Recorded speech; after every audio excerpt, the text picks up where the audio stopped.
beses ay masusumpungan sa aklat ng Acts, chapter 9, from 23 to 31. At ganito po ang sinasabi sa ESV version. When many days had passed, the Jews plotted to kill him, but their plot became known to Saul. They were watching the gates day and night in order to kill him, but his disciples took him by night and let him down through an opening in the wall, lowering him in a basket. And when he had come to Jerusalem, he attempted to join the disciples, and they were all afraid of him, for they did not believe that he was a disciple. But Barnabas took him and brought him to the apostles and declared to them how on the road he had seen the Lord, who spoke to him, and how at Damascus he had preached boldly in the name of Jesus. So he went in and out among them at Jerusalem, preaching boldly in the name of the Lord. And he spoke and disputed against the Hellenists, but they were seeking to kill him. And when the brothers learned this, they brought him down to Caesarea and sent him to Tarsus. So the church throughout all Judea and Galilee and Samaria had peace and was being built up and walking in the fear of the Lord and in the comfort of the Holy Spirit, it multiplied.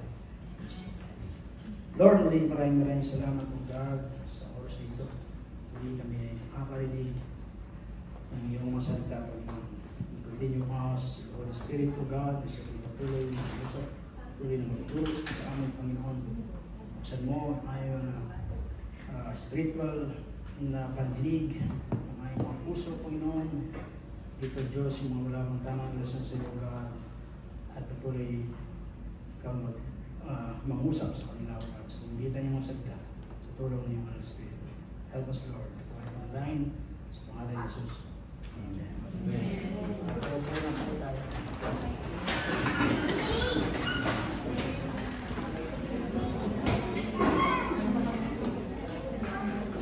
So ito po ay continuation ng ating ginawa ng retreat.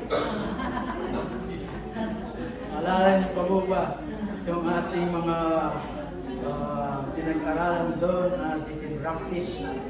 So dito po sa ating pasahe ay na-encourage tayo may sagawa yung command ng Panginoon sa atin. Para po dun sa mga hindi nakadalo, sabi ni, sino ba yung lend me your ears.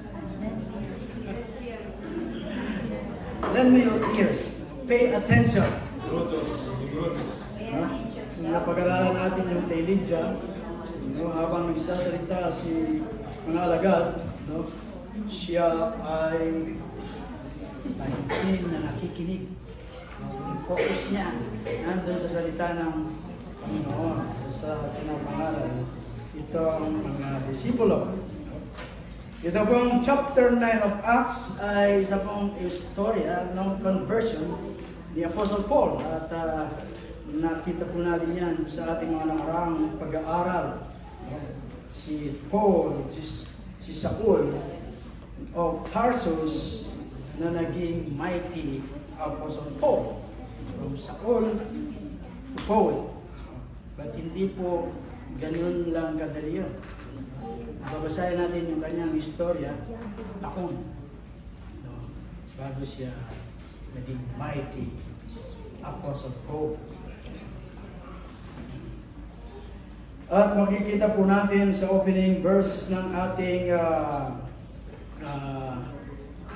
aklat, that Saul is an undeserving sinner, saved by the sovereign grace of God. Ang deserving sinner, no, naligtas sa sovereign grace of God. Siya ay dinala from darkness into light, from rebellion to submission, from death to life. Yung po si Saul, naging apostle po. So si Paul po ay naging Christian doon sa road of Damascus. But he did not start leading the Christian life in all its fullness and potential power for quite a number of years after nung nangyari sa kanya yung sa road of Damascus. Marami po siyang mga lesson na kailangan matutunan at kanyang minursigi na matutunan. Kaya gusto niyang matuto.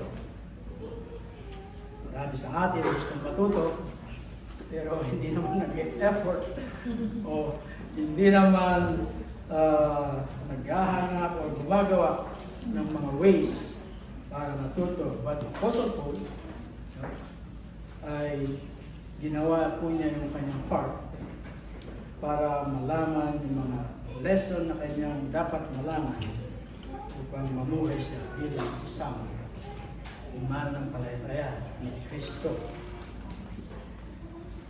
Noong ang ating Panginoon Kristo ay nandito pa po sa sanglibutan, in the flesh, sinabi po niya sa kanyang mga disipulo, on occasion, no, yung pong mga salitang ito, at alam ko ay familiar po sa inyo ito, no, by heart, yung Matthew 11:28 and 29.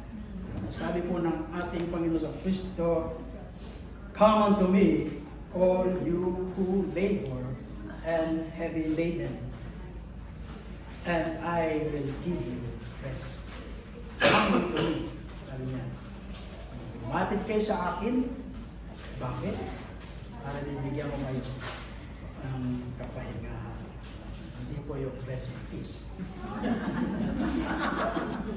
At pagkatapos, dinagdag po ng ating Panginoon sa Kristo, "Take my yoke upon you and learn from me. For I am meek and lowly in heart, and you will find rest for your soul."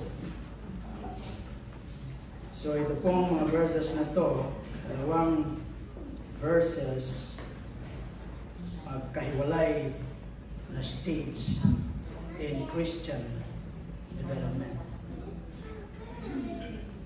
"Come unto me," sabi ng ating Panginoon, "all who are weary and heavy laden, and I will give you rest."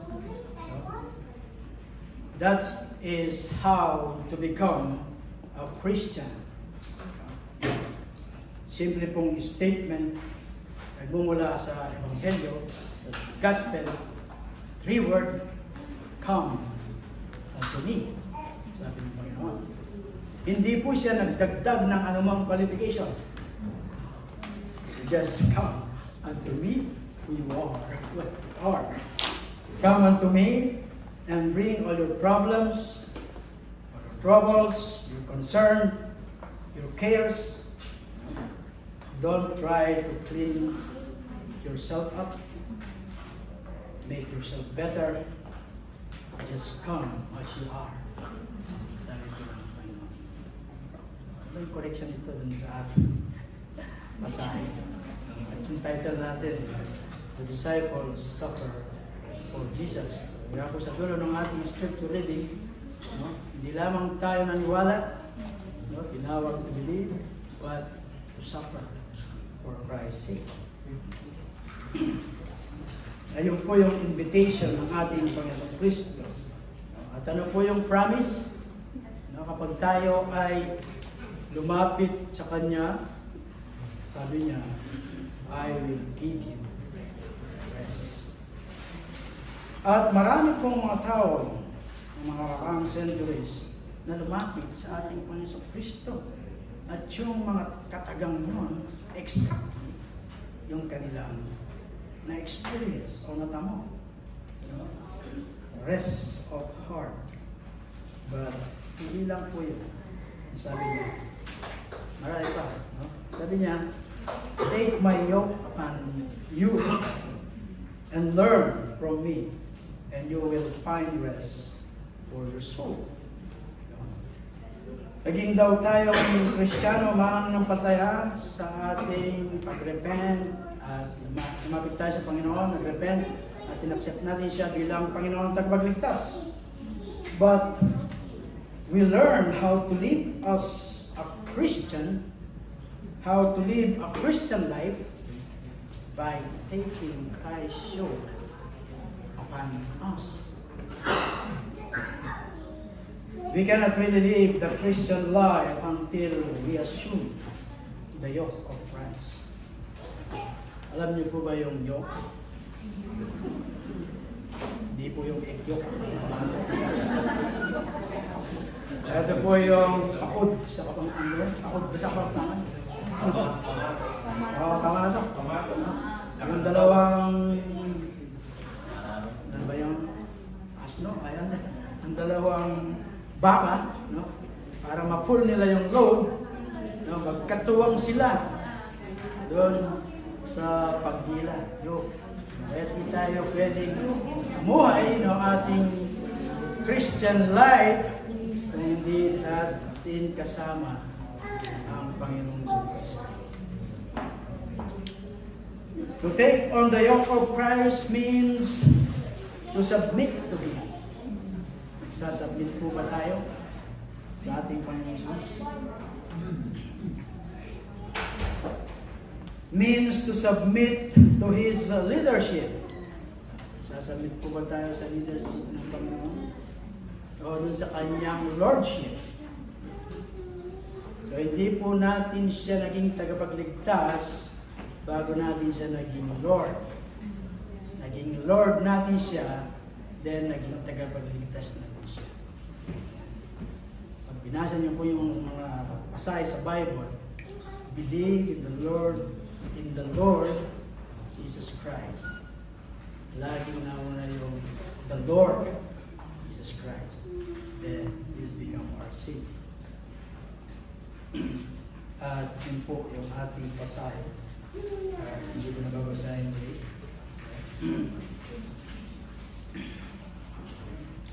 Doon po sa early weeks ng ating pag-aaral, no?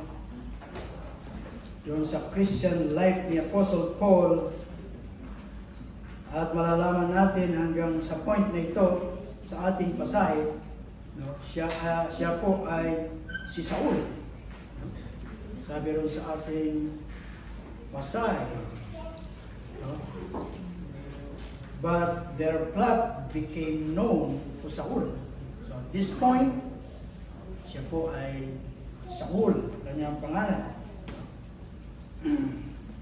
At pagkatapos, alam po natin later, no, basta patuloy na pag-aaral, siya po ay naging Paul, Apostle Paul. He lived his Christian life before the people of God and before the world. At si Luke po, take us to two places, no, dalawang lugar kung saan active po yung early Christian ni Paul ay pinamuhay niya actively sa dalawang lugar na ito. So, nagsimula po siya sa Damascus, kung saan ito yung lugar na kanyang pagpupuntahan upang usigin yung mga followers of Christ. The very place he had gone to persecute Christians. At tatlong bagay po yung ating matutuhanan dito patungkol sa buhay po ni Apostle Paul doon po sa Damascus. Sabi po ng mga nakaraang nating pag-aaral sa verse 19, he was with the apostle. Kasama po niya yung mga disipulo. Verse 19, marahil siya po ay inintroduce ni Ananias doon sa church of Damascus. Pagkatapos doon po sa verse 20 ng mga nating pag-aaral, nagpatuloy po siya to proclaim Jesus sa mga synagogue as the Son of God. Maalala niyo po, kaya ako lang retentive memory. Then, doon po sa verse 22, pinatunayan niya na si Jesus, siya ang Messiah, siya ang Kristo. No? And then, dahil doon, he suffered for that witness. Nag-suffer po siya dun sa kanyang mga ginawa na yun. And then, pagdating po dun sa verse 25, by night, through an opening in the wall, in the city of Paul, lowered in a basket to the ground para po maiwasan niya yung mga naghahanap sa kanya. Yun ang buhay ni Apostle Paul doon sa Damascus na ating natungkayan dahil sa mga versikulo na ating napag-aralan ng mga nakaraan, even ngayon. At pagkatapos ay dinala tayo ni Luke, ni Dr. Luke, dito sa kanyang sulat, no, sa Jerusalem. Si Paul, no, first, yung pong kanyang Christian life, no, ay masumpungan natin dun sa Galatia, no, sa chapter 1, he had spent times, some years, 3 years in Arabia. No? Babasahin po natin yung Galatians 1, chapter 1. But hindi po idinetalye ni Luke dito sa Acts dahil gusto niya tayong dalhin kagad doon sa Jerusalem upang i-connect yung buhay ni Apostle Paul sa Damascus kung paano siya nagsimula sa kanyang Christian life doon at ganon din doon sa Jerusalem. At pagdating sa Jerusalem, makikita po natin, no? We see him doing the same three things. Ano po yung the same three things na nakita natin doon sa Damascus, na makikita rin natin doon sa Jerusalem, sa buhay si Apostle Paul. Dito lang sa mga pasahe na ating pag-aralan. Chapter 9 hanggang 31. Kung tayo ay nagbabasa at nag-a-analyze ng ating pagbasa, hindi lamang passing, parang nabasa ng diary, ay makikita natin yung mga bagay nito. Ano yung nakita natin nung siya ay nasa Jerusalem? Verse 26, he attempted to join the disciples. Sa Damascus, kasama niya yung mga disipulo. Sabi doon sa verse 19. Sa verse 19, sabi doon, he was with the disciples. Pagdating sa Jerusalem, he attempted to join the disciples. At pagdating sa verse 28, he preached boldly in the name of the Lord. At nakita rin po natin yan doon sa verse 20, kung siya ay nasa Damascus. Proclaim Jesus doon sa mga synagogue. And then doon sa verse 29, he disputed against the Hellenes. And then, we're told that they sought to kill him. Sa Damascus, no? They are trying to kill him. And they are trying to kill him here also in Jerusalem. And then, the believers sent him down to Caesarea, nasa verse 30 na po tayo. Verse 30, and sent him off to Tarsus. After dun sa Caesarea, sinugo siya sa Tarsus, no? Then, we will not see Saul sa mga dalawang chapter na ating pag-aaralan sa mga susunod. Dalawang chapter na wala siya dahil sinugo siya sa Tarsus. Hindi lang dalawang chapter, halos 10 taon bago muling nag-emerge itong si Paul, si Saul, naging Paul sa mga pahina ng Biblia. So in verse 31, mamaya na natin. Tapos na tayo. At ano yung makita natin dito? No? What we see is the disciples of Christ joining with this the disciple of Christ joining with other disciple of Christ and living in the service of Christ. Yung mga mananampalataya ng ating Panginoon ay sumasama doon sa ibang mananampalataya ng Panginoong Kristo and living in service of Christ. Yan po sila noon. Kung kaya ito pong si Apostle Paul, live the life as a disciple kasi yun yung pattern ng mga disipulo noon na unang mga church. At makita po natin dito, mula sa ating mga nakarang pag-aaral hanggang dito, the disciples love the people of Jesus. Yung mga alagad o yung mga mananampalataya ay mahal nila yung mga tao na ng ating Panginoon. Ano ba yung mga buhay nitong mga disipulo? Ano ba yung tsura?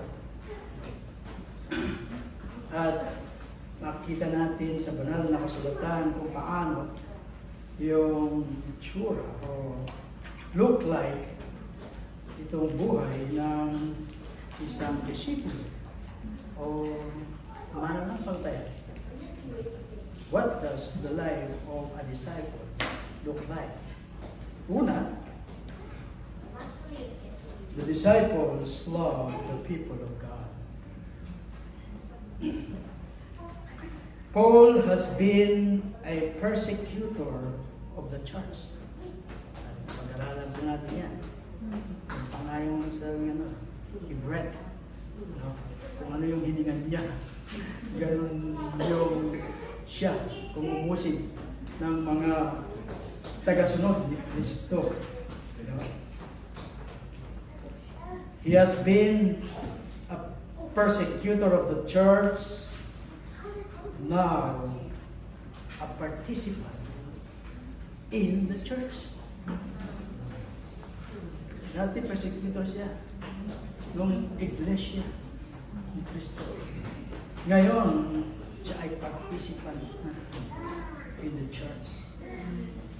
How did we meet Saul dun sa mga unang napag-aralan natin? So chapter 8 verse 3, sabi po ron, was ravaging the church and entering house after house, pasok sa mga bahay-bahay, kinakaladkad niya yung mga lalaki at babae, no? At dinadala niya sa mga kulungan. At pagkatapos sa pasimula ng chapter 9, kaya na sinabi ko, breathing out threat and murder. Kung paano daw tayo nag-exhale ng carbon dioxide, he breathed out threats and murder against the Christian. At yun lang po ay natural sa kanya. Natural yung paghinga, natural din sa kanya yung pag-uusig sa mga Christian. But nagkaroon ng great change. The grace of God on Damascus Road, and God sent His disciple Ananias at ano yung unang word mula sa Christian ang narinig nitong si Saul na naging Kristiyano dun sa road of Damascus. Ano yung unang word na kanyang narinig?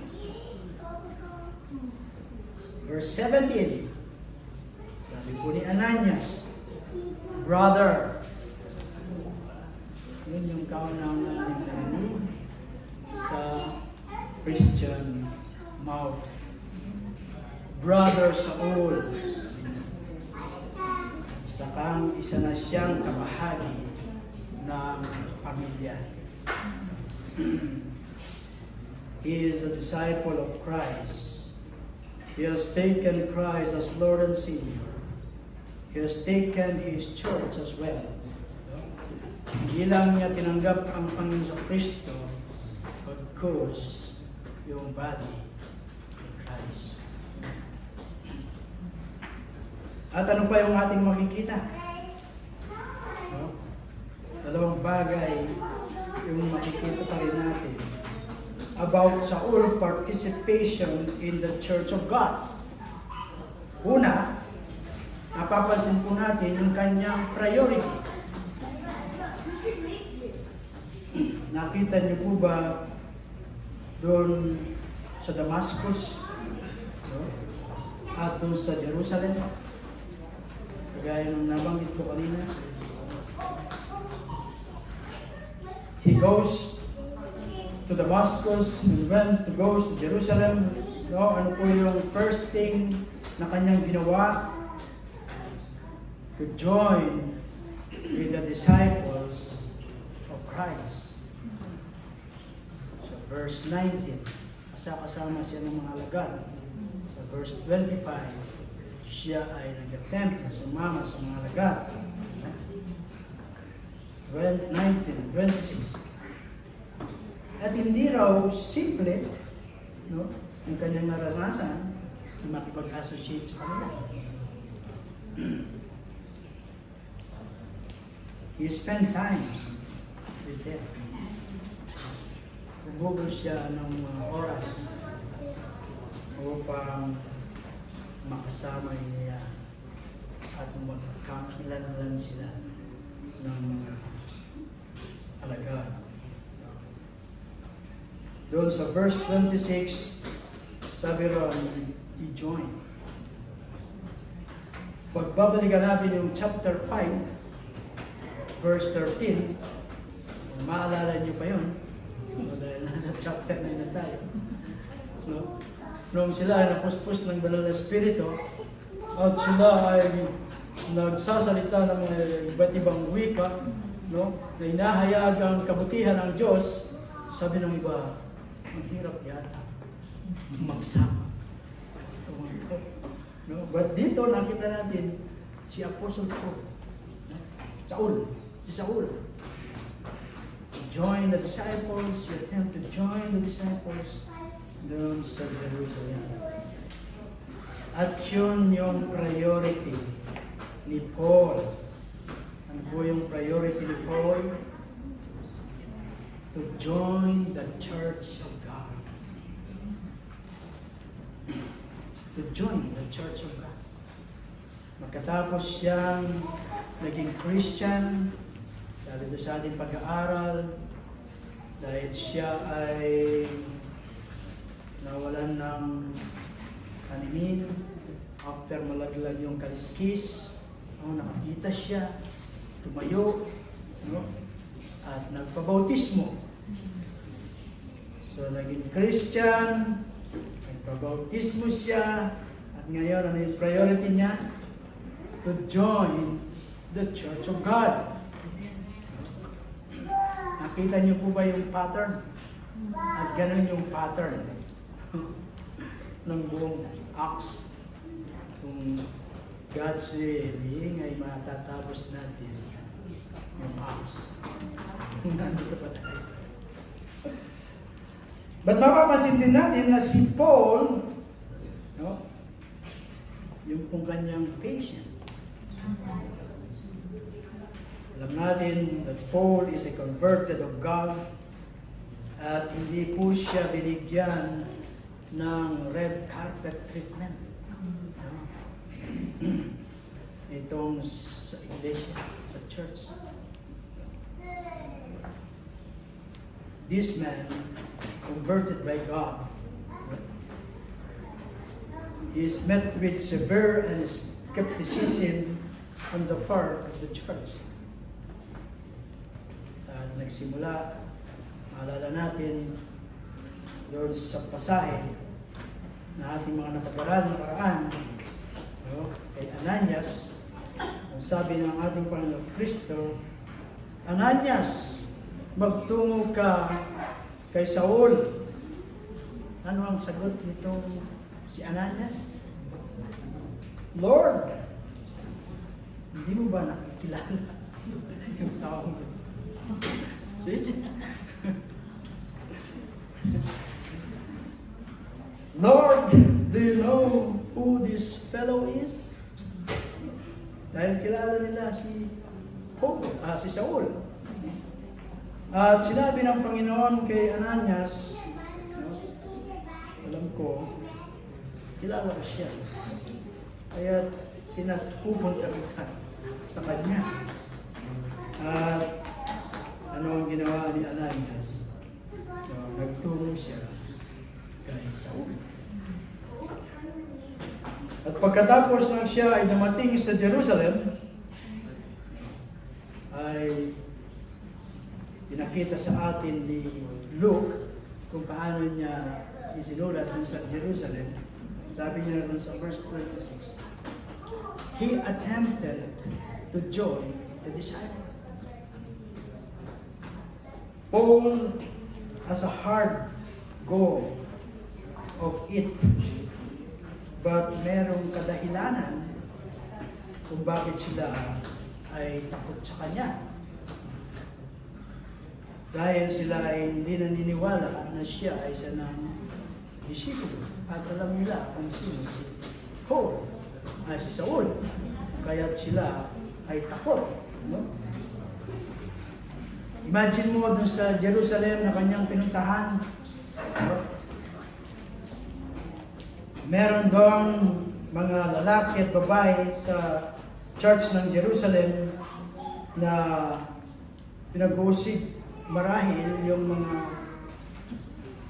relatives or mga kakilala itong mga to ni Saul.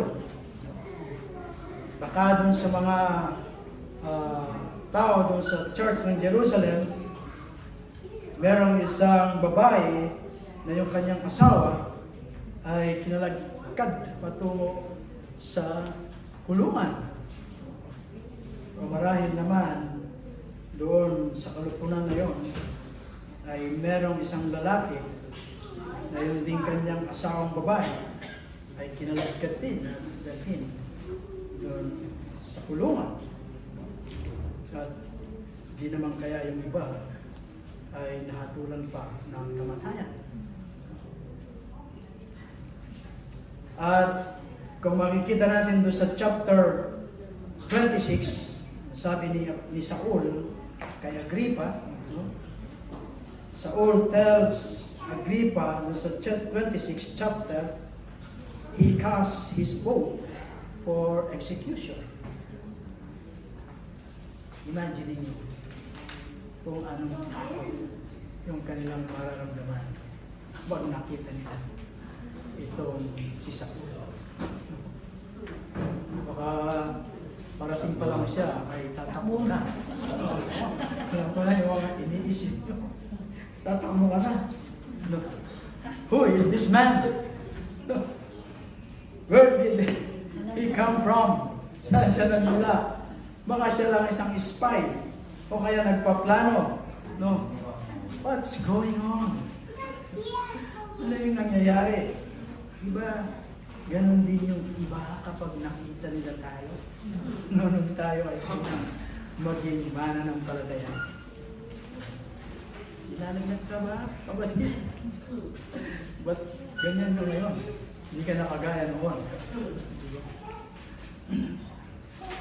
At nakita natin yung patience ni Apostle Paul.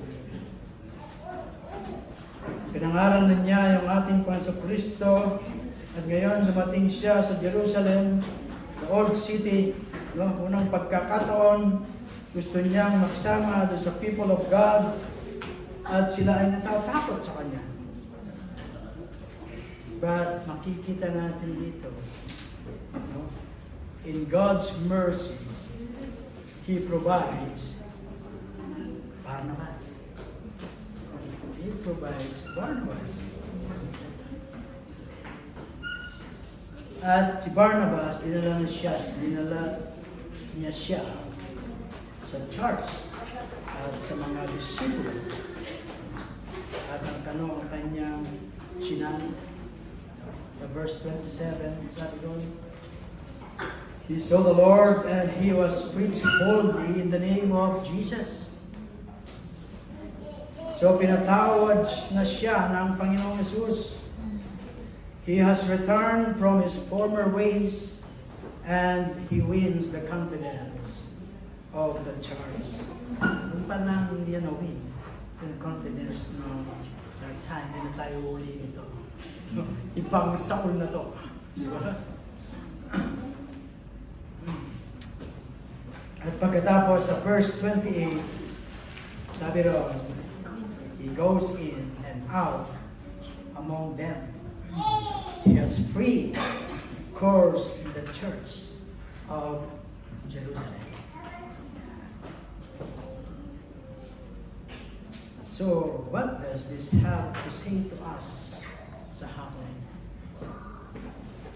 At least, dalawang bagay. Una, Christian must join the church. Malinaw dun sa ating pasahe. Hindi ka mo in-invento na. No?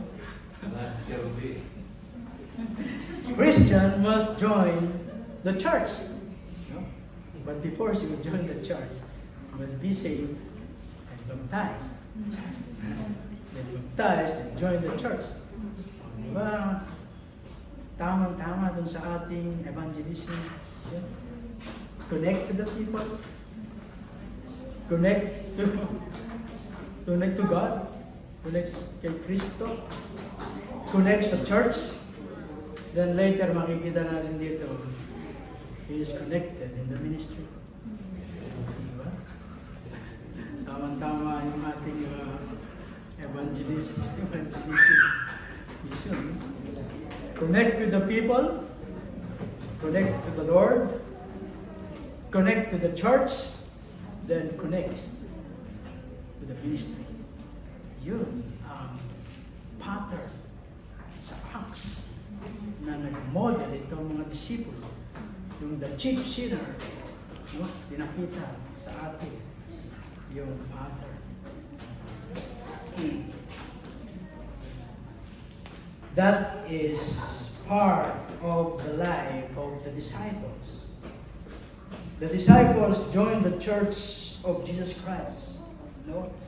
At yun yung pattern ni Apostle Paul, for Apostle Paul. No? It is the pattern for believers throughout the book of Acts. It is the pattern for disciples, such as you and me, and I also. So yung question, dun sa mga nanampalataya na, at dun sa mga bautismo na, have you committed yourself to the church of God? Po yung katanungan. At kung hindi pa, ano, ang nagiging hadlang. Baka hindi genuine yung pagtanggap. No? Kasi si Paul ay genuine yung kanyang conversion. Pagka tanggal ng kaliskis dun sa kanyang mata, tumayo siya, nagpabautismo, then nag-join sa church. At sa mga patuloy na pag-aaral, he joined the ministry.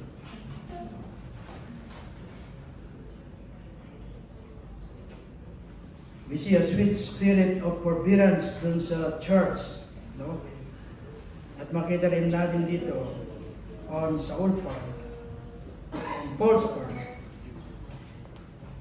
He is a true man of God, and he has been preaching Christ at great personal cost, and the believers are giving him a cold shoulder.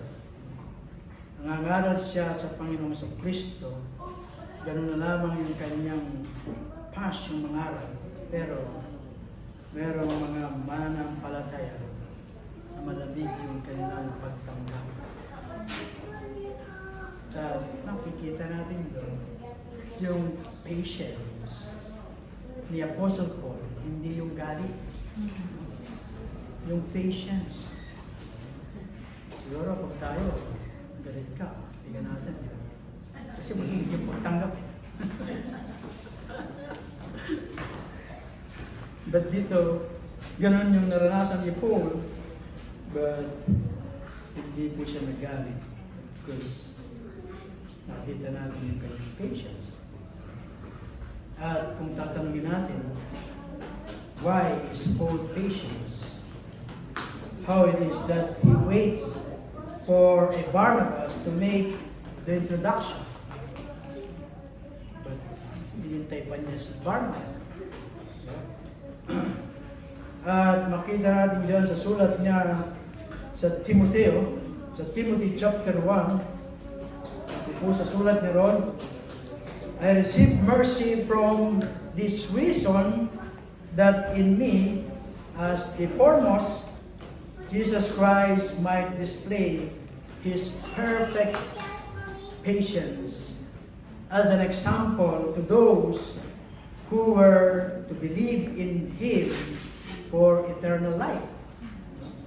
Yan po yung sinulat ni Apostle Paul doon sa chapter 1 ng Timothy.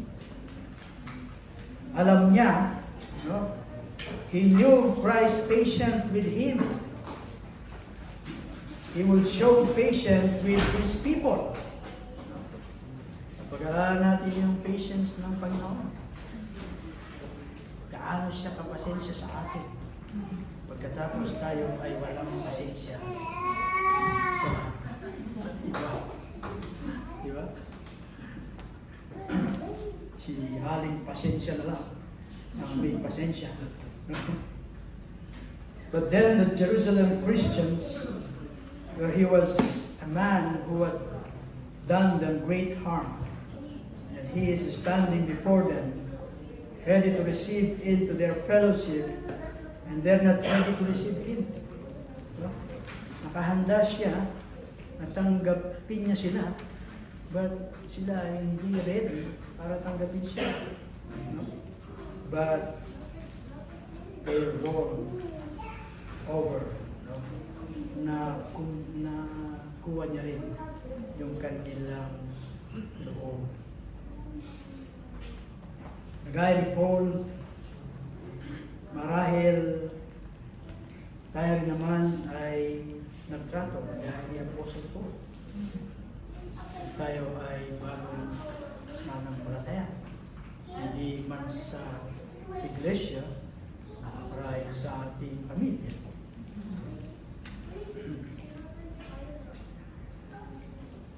Perhaps sa mga ibang fellowship ng mga believers.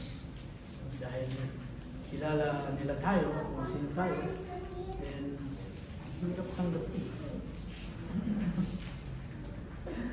Gaya dun sa Jerusalem Christians, there is someone in this fellowship who has done you great harm and they have approached you, they have sought, no? Naghahanap sila ng kapatawaran, no? Upang makasumpong, but ang hirap. No? Kasama mo na sa church, siya na yung mali, ikaw pa yung lalapit, minsan ang hirap. Na yung kanyang magpatawad. No? Same dito. So, ating pinag-aaralan. So, ano yung gagawin natin? The same kung ano yung ginawa ni Apostle Paul. Look unto Jesus, finisher and perfecter of our faith.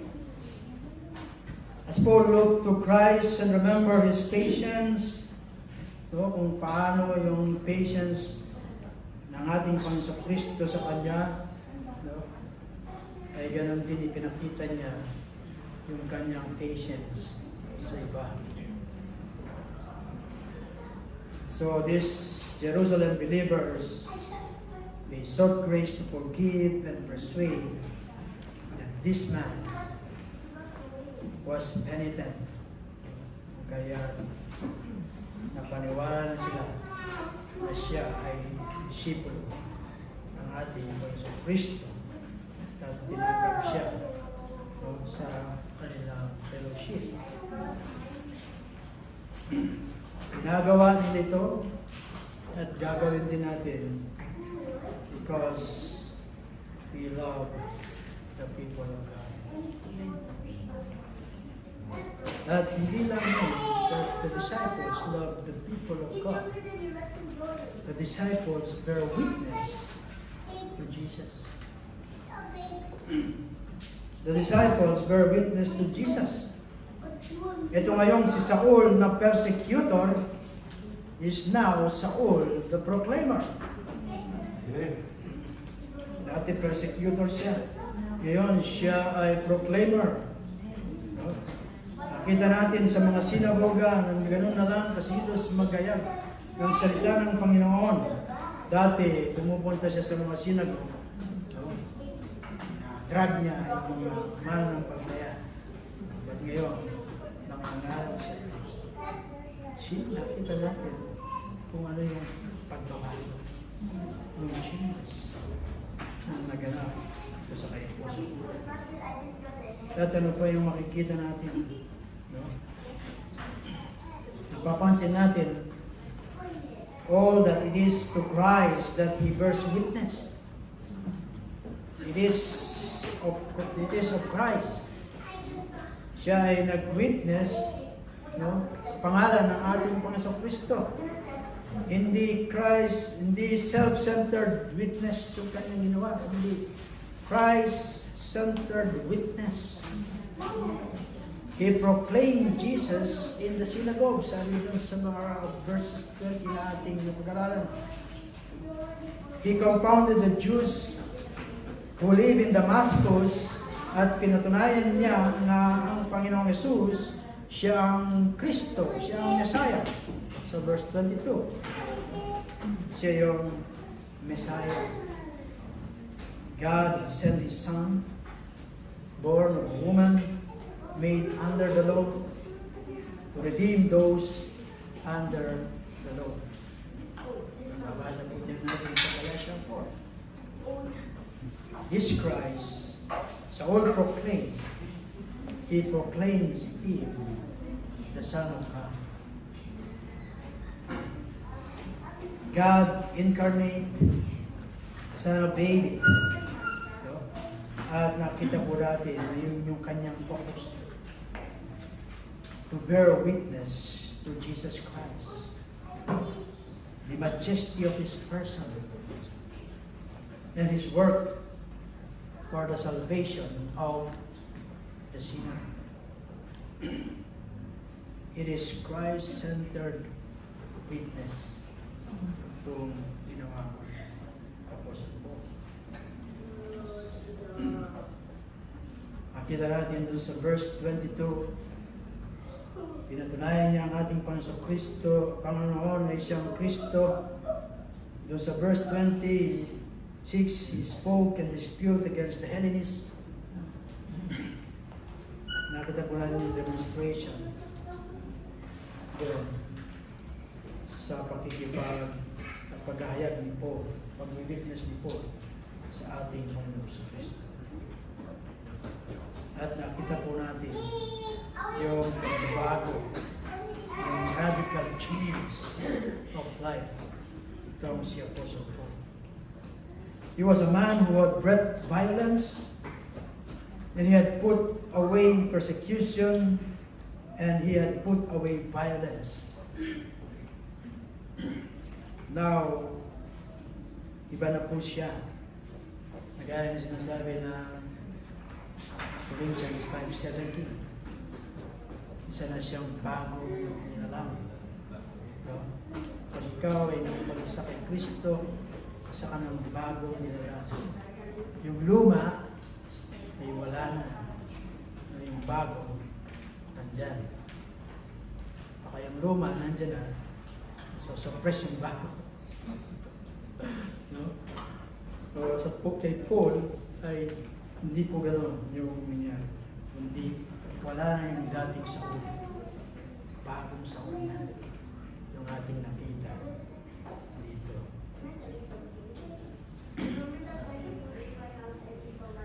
At makita po natin na yung kanyang pag-witness is persistent and it is passionate. Passionate and persistent yung kanyang pag-witness. He is passionate about his newfound ability. Saul, to a great degree, is passionate to proclaim Christ. Makita po natin yun. At ganun po yung pattern ng kanyang ministry. And then doon sa synagogue, verse 20 and 22, kagaya doon sa verse 29, no? The Jew first, he bring yung pong gospel ni Apostle Paul. Makita po natin na tumaganap ng edisyon Ebanghelyo.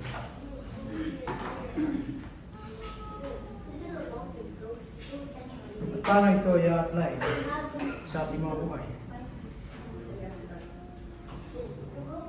Not every Christian, or hindi lahat ng Christian ay tinawag na mag-preach. But every Christian must be prepared in the providence of God to bear witness to Jesus. As Acts 1:8, tayong lahat ay witness, bagamat hindi lahat ay preacher.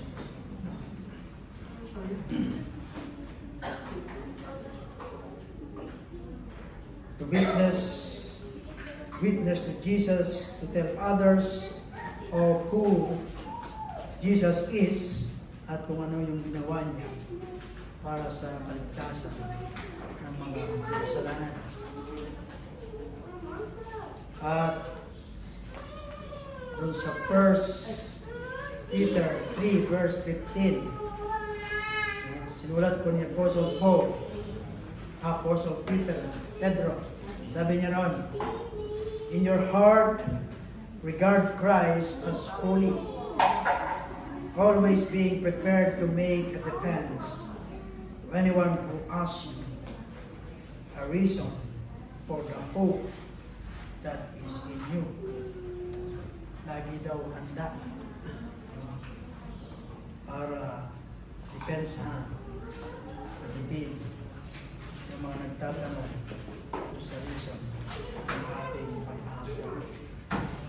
Alam ba natin yung ating pag-asa? Yan yung tanong. Nabibigyan ba natin ng reason? Can we give a reason for that hope? No. Kung alam natin yung pag-asa na yun na ating nasa atin, alam ba natin bigyan ng rason?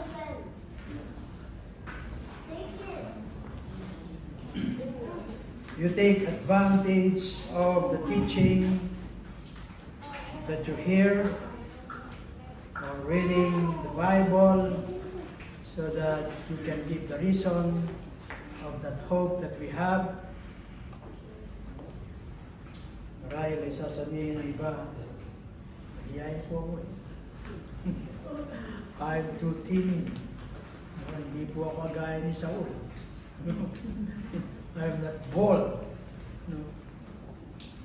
Ito yung sabi ni sinulat ni Apostle Paul sa Ephesians. Paul asked the Ephesians to pray for him. No? To pray for boldness for him. No? Kasi hindi niya rin magagawa sa sarili niyang strength. He knew that he needed the grace of God to make him bold and to bear witness. Kagaya po ba natin si Saul, kapag naramdaman natin na timid tayo, hindi tayo bold, then we ask prayer. And we pray for God so that we will give by His grace, He will make us bold to bear witness sa ating Panginoon. Sabi po sa verse 26 at 22 nung nakaraang pag-aaral, He increased all the more in His strength and confounded the Jews. Sa verse 17, He is filled with the Holy Spirit. Napuspos sila ng banal na Espiritu. See? Nakita po natin, yung strength is not his own strength. So, gaya rin natin, hindi dun sa sarili natin lakas o kakayahan. It is a strength supplied by God Himself. If you're a believer, the very same Spirit who indwelt and strengthened Saul, indwelt and can strengthen you and I. Parehas na Spirit. Kung anong Spirit to, yung nag-indwelt at nagpalakas kay Saul, same Spirit na meron tayo, na nag-indwelt sa atin, na mag-strengthen din sa atin. Did we ask God to strengthen us? For us to be a witness of Jesus Christ.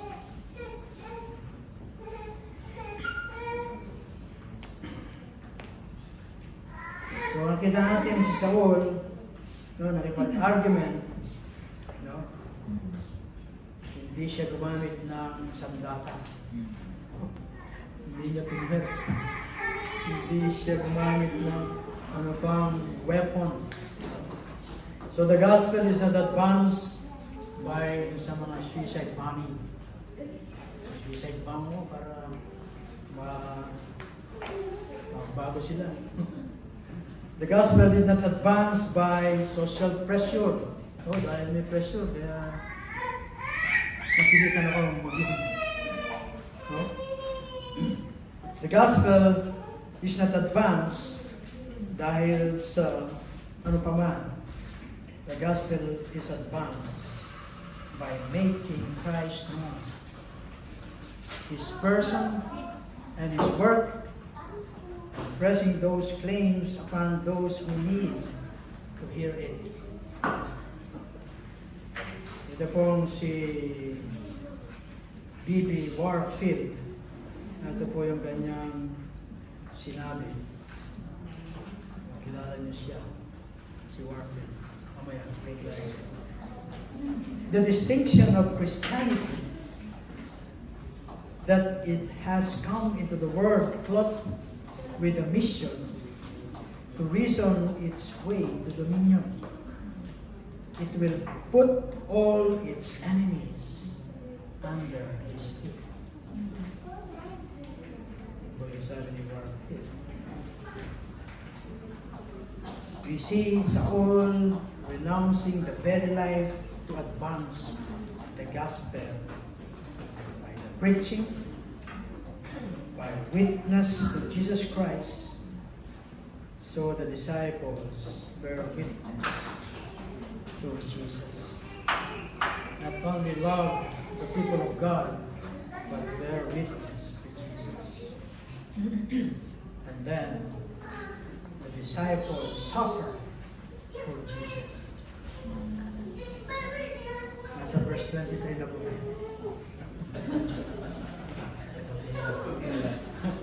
Kunti lang. Kasi suffer na, di ba? The disciples suffers for Jesus. The persecutor is now the persecuted. Dati siya yung nagpe-persecute. Ngayon siya yung pina-persecute. And he is persecuted by the very ones that he had called his fellow. No? Yung nagpe-persecute pa sa kanya, yung tinatawag na kanya mga fellow. No? The very one who had inflicted suffering and shame, no? Itong si Saul, now experiencing suffering and shame at their hands. Dati sila yung nakaka-experience ng suffering mula kay Saul. But ngayon, siya yung nakaka-experience ng suffering mula sa kanyang mga kinasuffer. Di ba? Verse 23, sabi po, the Jews plotted to kill him. No? And is lowered out the wall in a basket at night. No? This is a tremendous impression kay Saul, kay Paul, kay Saul. At isinulat niya po dun sa 2 Corinthians chapter 11, no? He's briefing the Corinthians on suffering as an apostle. What comes the least in this very event? It must have been profound humiliating experience para po kay Saul. At pagkatapos sa verse 29, he dispute against the Hellenists. No? Ano po yung kanyang naging reward? Dahil ipinangangaral niya yung Kristo, no? Sa mga Greek Jews, no? Mga Hellenists, ano yung naging reward? They were seeking to kill him. No? Yun yung reward niya. No? He is suffering for Jesus' sake. Maalala niyo ba yung sinabi ng Panginoon sa Kristo kay Ananias doon sa verse 16? Sabi ng Panginoong Jesus, I will show him how much he will suffer for my name. At ngayon ay nakikita na niya. No? And Saul is suffering for the name of Jesus. And Saul will tell the disciple later, doon po sa chapter 14, verse 23, it is through many tribulation that we all must enter the kingdom of God. This isn't just for Saul. This is for each believer to be prepared to suffer for the name of Jesus. Are we prepared to suffer for the name, for the sake of Jesus? Matahimik.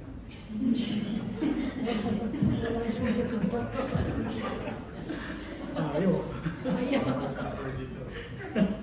Ano po yung matututunan natin dito? No? Every disciple of Christ must be prepared to suffer for Christ.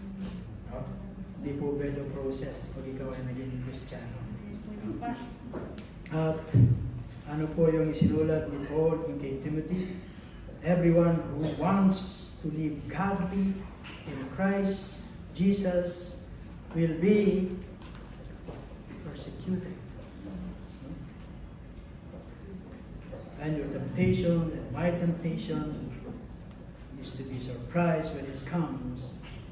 We wept off our feet when it happens. At ano yung sinulat ni Apostle Peter dun sa chapter 4 ng 1 Peter?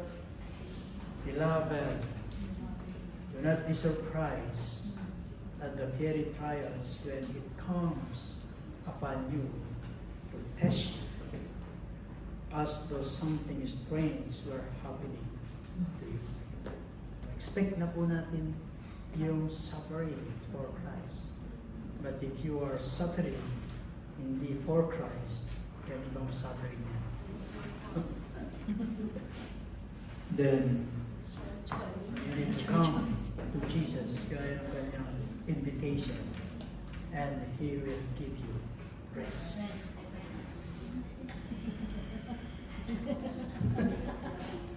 Look at verse 31.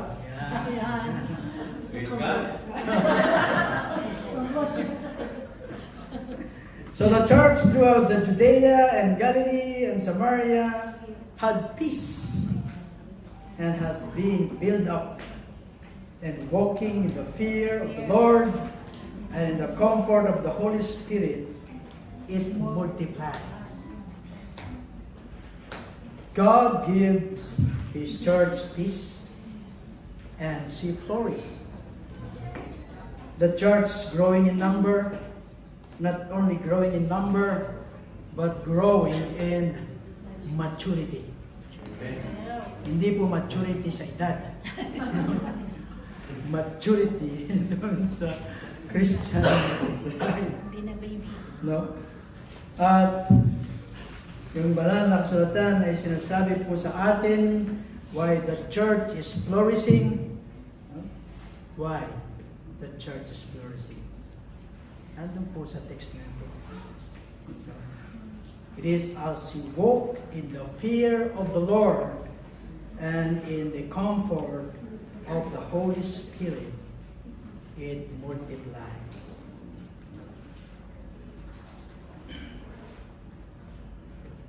Marahil ngayong hapon na to, ang iba sa atin ay nasa hard times ng buhay. The church flourishes by the grace of God. The church grows as the church walks in the fear of the Lord and the comfort of the Holy Spirit. And in hard times and in the easy times, God is at work calling His disciples to grow in the grace and the knowledge of our Lord Jesus Christ. Kung wala ka man dun sa easy times at nasa hard times ka, come to the Lord, walk with Him, God will work. He will deal special yung ano namang sitwasyon na meron. At alalahanin natin that God is sovereign. The church was persecuted by sovereign will of God. No, yung chief persecutor ay na-convert siya dun sa road of Damascus. No? So, it is not outside dun sa sovereign will of God. God is sovereign and we are where we are. Not in spite of His wisdom and power, but it is God's wisdom and God's power that has placed us where we are. Kung saan man tayo ngayon, kung ano man yung dinaranas natin, it is God who placed us and He has a great purpose for that. And second, to grow in grace of the Lord Jesus Christ. No? Lumago tayo. No? In the grace of the Lord Jesus Christ in the place where God in His wisdom has set us to grow. But doon na wala nilagay. Huwag tayo magreklamo. Kasi hindi natin alam. God knows kung saan tayo nilagay, kung tayo mag-grow. That's what the church they threw out the book of Acts. In the hard times and in the easy times, the church grows. And that was the disciples. Yung ginawa ng mga disipulo. The church flourishes by the grace of God. The church grows as the church walk in the fear of the Lord and in the comfort of the Holy Spirit. At ganun po yung pattern, yung ginagawa sa Church of Acts. Mababasa natin sa Acts hanggang sa matapos natin yung Acts. Nasa 9 chapter na tayo, kunti na lang. Wala nang 20 chapters. Praise God, doon po sa buhay ni Apostle Paul. So makita natin yung great change, yung radical change na babago sa kanyang buhay. From persecutor to persecuted. From persecutor to proclaimer. Yung hamon ko sa atin, are we ready or prepared to suffer for the sake of Christ? Praise God for His word. Likewise. Lord, maraming salamat po God sa buhay ng Apostol Saul, Apostol Paul, na pinagpapalala natin sa amin, paano siya binago, paano siya ay naging isang mananampalataya, mismo, joins, iglesia, at bahagi ito sa Christianity. Lord, ganito rin yung panawagan mo sa bawat isa sa amin. Help us, Lord. Tulong namin sa Spirit. So, magkamanap po namin yung nais mo para sa amin. Maraming salamat po, Lord, at ang nalangin sa pangalan ni Jesus.